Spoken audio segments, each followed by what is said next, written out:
We are looking at how to pronounce in English or American this phrase originally from French designating an upholstered sofa in the shape of a chair that is long enough to support the legs. The phrase originally in French meant chaise, which is French for chair, and the second word was not lounge but rather longue, with a U between the G and the E, meaning long, of course, in French.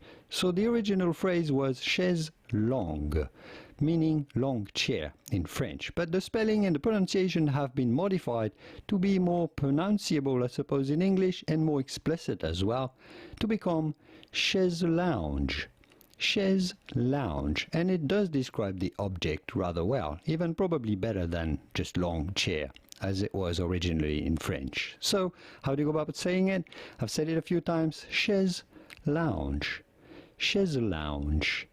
Here are more videos on how to pronounce many English words whose pronunciation isn't exactly very obvious, including many words of French origin. See you soon. Au revoir.